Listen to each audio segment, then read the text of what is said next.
Welcome to the Chief of the North on RGR Football. I am Seth Kaiser, the Chief of the North, or the guy who can't take a drink of a buy drink without spilling on himself, whatever you really want to call me. As almost always, we're here to talk some Chiefs. I've been on a bit of a hiatus. I was on vacation with my family. Thank you for your patience with me. I appreciate that a great deal. But the good thing is the difference between the overall feeling and tenor of the team now as opposed to how it was the last time you and I were together is very, very different because, of course, the Chiefs have made the playoffs. They absolutely whooped the Miami Dolphins on a frigid night at Arrowhead, and they are on track to have another, for the third time in 4 years, playoff showdown with the Buffalo Bills, a showdown in which, by the way, the Bills, who are the home team this time, are favored. Right now, currently, I think it's 2.5 points is the line or something like that. So, there's a lot to talk about, and not as much time as I would like to talk about it. One thing I would just note, it's kind of interesting going back and looking from a few weeks ago, some of the mailbag questions that I got from people in terms of the offense and how it's running and what it's doing. And it was interesting to see the difference with some of the questions that were being asked about usage and play calling, the difference between what we saw once it was officially official, right? In the playoffs, once everything was really on the line, the massive disparity of touches and looks for Travis Kelce, Rashee Rice, and Isaiah Pacheco versus the rest of the team, which is something that I think people have been waiting all year to see. And boy, did Andy Reid dial that up. It's going to be interesting to see against the Bills what McDermott and his squad try to do to limit that, because the Chiefs are a more top-heavy team on the offensive side of the ball in that they've really got three guys that they trust to be playmakers. And everyone else is much, much more of a bit player. And so that's going to be something really interesting to see. And so I'm just excited to talk about a few things that really stood out to me against the Dolphins, some stuff that I've written about on the Chief of the North newsletter, a few things that I hope to be writing about later this week. I want to do the Patrick Mahomes film review like I usually do. I'm hoping I put a poll up on Twitter, or X, I suppose, to see what people really want to read about, whether it's L'Jarius Sneed or Charles Omenihu or Spags in general. Because, I mean, Spags he's just been a complete madman during the playoffs in the past. He was again against Miami, absolutely dominated them in one of the more fun performances that I've seen.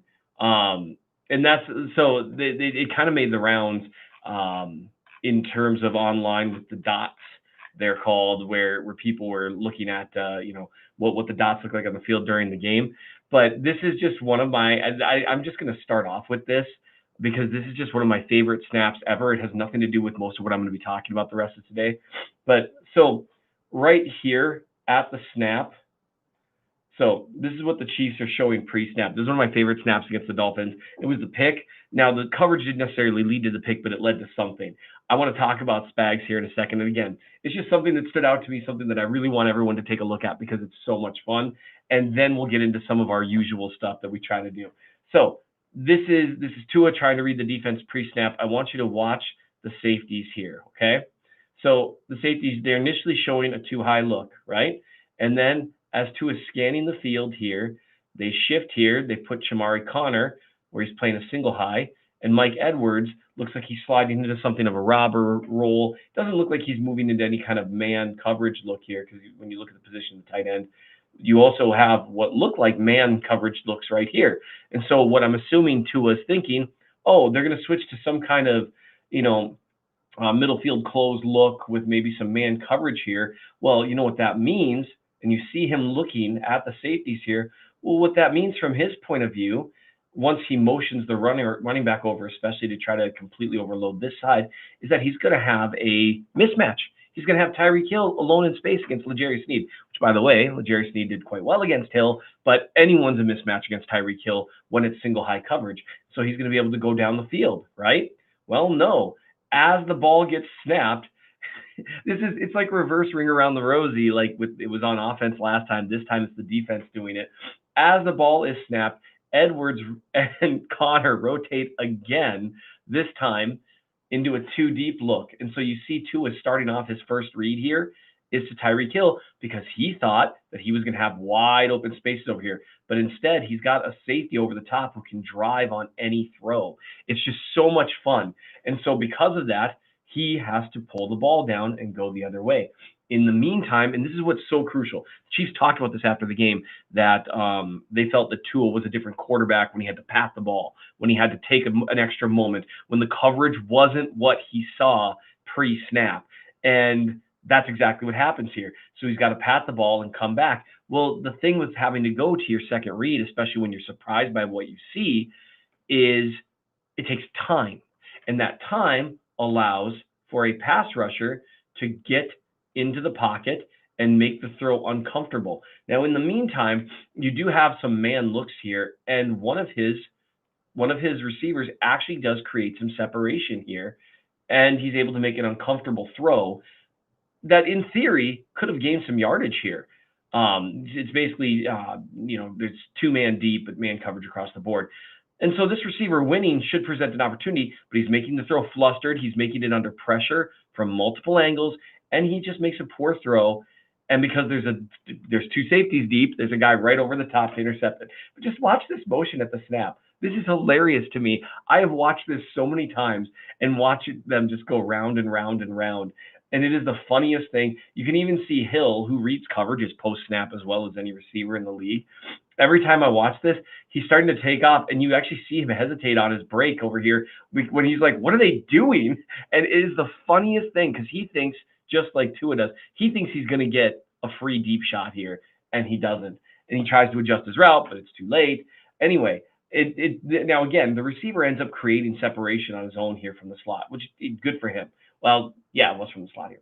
And so he ends up creating some separation against Justin Reed with a nice route. That's a mismatch right there. Waddle against, I think that's Waddle, against Justin Reed. But it is just such a funny thing, what a difference it makes. And this is something to just keep in mind. The point of coverage isn't to make sure that everyone is completely blanketed on every snap, because that's almost impossible to do at the pro level. One of the big things about coverage is to force them to wait, force that delay where you've got from the time the ball gets snapped right here, and you've got those first 2 seconds. If the ball comes out in those first 2 seconds, no pass rush is going to get home. But if the ball can't come out for 3 seconds or 4 seconds, suddenly you're making a throw under duress. And that is just something that it's gotten talked about a little bit, but I just don't know if it's gotten enough run, in my opinion, in terms of some of the cool things Spags was doing. So that's one of the things that ended up taking more time than I thought it would, because I enjoy it so much. I've written about a bunch of things in the Chief and North newsletter this week already. The first thing I wrote is that they're not perfect, but they're terrifying. Well, what do I mean by the fact that they're terrifying? Well, I mean the fact that they are a defense that is willing to impose its will on an opponent. This was the second snap of the game. So the first snap of the game, I actually I wrote about Nick Bolton as well. First snap of the game, they overall do a good job. It's kind of funny. Leo Chanel lines up essentially as a 34 defensive end, which is hilarious.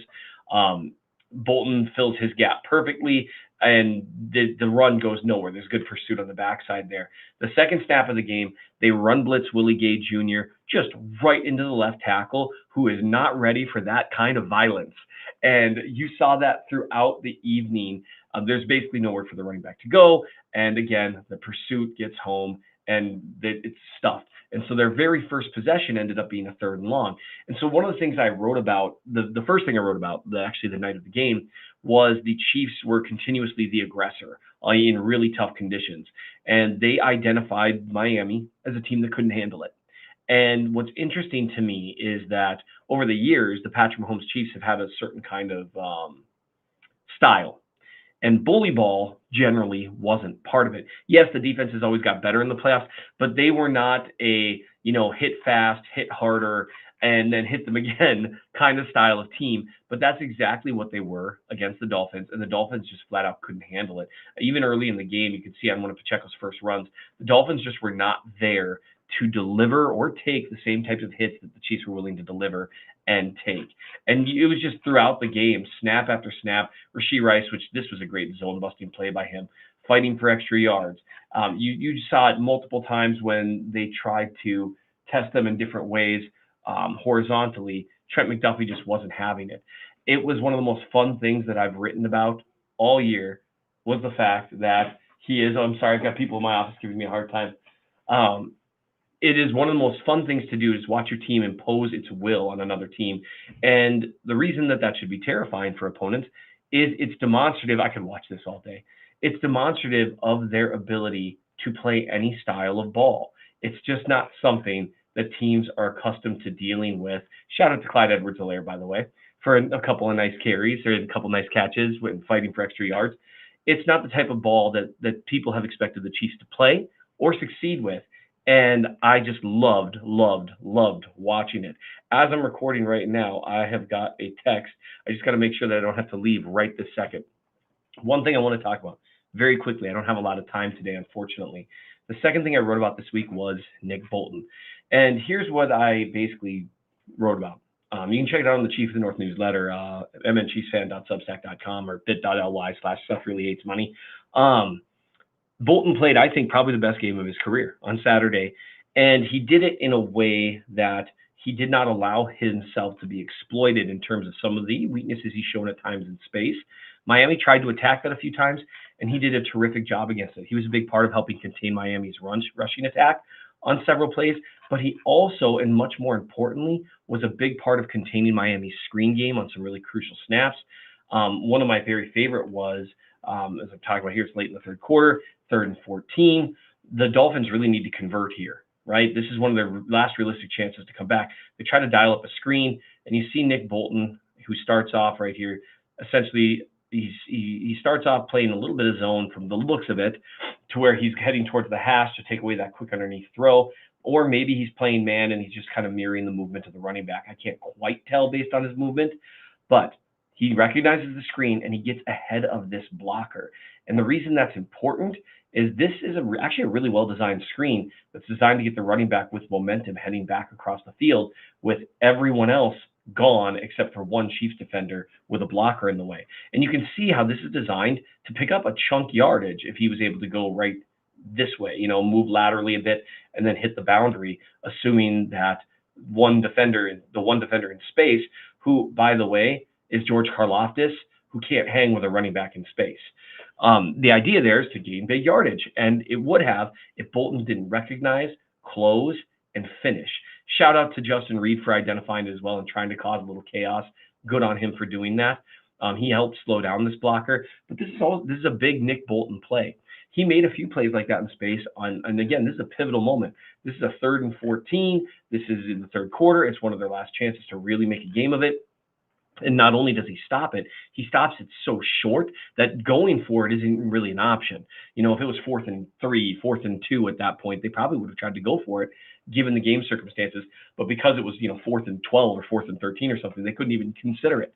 It was a great play by him on a day where he made a lot of great plays and a lot of great plays of the sort that are the ones he's been challenged to make, and I've been pretty vocal about that. Some of the issues he has at times in space.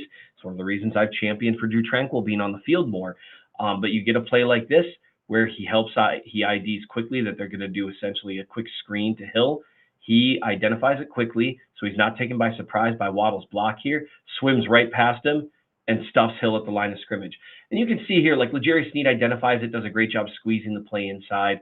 Karlaftis gets a little too far upfield, but he's trying to pursue. But there would be a lane there for him to go through if Bolton was just a step slower. Let's say Bolton is right here, okay, instead of right here. And what that means is twofold. One, means the blocker's got a better chance of staying in his way. Two, he's now in Justin Reed's way, and Hill has a clear running lane to go through. Those are the types of things that don't show up in the box score, but preventing the bad thing is just as important as creating the good thing when you're on defense. And Bolton just had play after play like this throughout the game. This is another one of my favorites, 8:52 left in the fourth quarter. They're trying anything to stretch the field one way or another. They've actually moved the ball a little bit, and 3-yard loss. Here's something I really like, and it's the last thing I'm going to point out here. This was a snap that really showed Bolton's awareness of who he is and who he isn't as a player. You watch as he gets through the muck here without getting too slowed down. You notice that he doesn't try to pursue the running back hard. He doesn't start to drive up the field. And the reason is he knows, I think that's Mostert there, but any of the Miami's running backs, he is going to lose a race to the sideline here if he drives up the field. If he moves up the field, the running back's going to be able to bait him into that and then get to that corner. And, there's some guys there to close, but it's going to be a positive play at the very least for them. But by being really patient and setting up and waiting, because Chris Jones does a great job in pursuit here, he knows he's got help coming. So all he needs to do is not get beaten to the edge and not create a little lane right here, and you will prevent a negative play. This is understanding who you are and who you're not. You are not Fred Warner or Willie Gay who's going to sprint in there and tackle them for a 6-yard loss with a blow-up hit. What you are, though, is a player who's a really sure tackler, who takes a smart angle and waits for the pursuit to help, and that results in a 3-yard loss.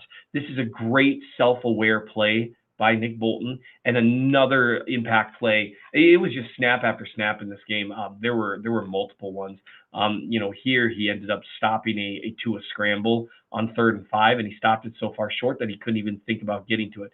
Commits a little bit of holding there in coverage, but I'm not going to hold that against him. And so here's what I like about Nick Bolton's game against the Dolphins, especially. Like I said, he was able to avoid having some of his weaknesses being exploited by playing really smart and really fast, letting that mental edge overcome some occasional physical deficiencies with change of direction or sideline to sideline speed. It was a great game by Bolton. All right, that's the time that I have here. That's some of the things that stood out to me. Like I said, I want to write about Charles Omenihu. I want to write about Steve Spagnuolo. I'd love to write about Rashee Rice. I would love to write about all sorts of things, including the Pat Mahomes film review. I'm going to try to get as many of those things done as possible in the Chiefs of the North newsletter. In the meantime, it's going to be a great weekend, and it's going to be a great week to be a Chiefs fan as we take a look at all this great film from a great wild card win. Please make sure to hit like, subscribe, do all the YouTube stuff. Ryan and the gang work really hard here, and I'm here too. All right. Thanks, guys. Have a good one.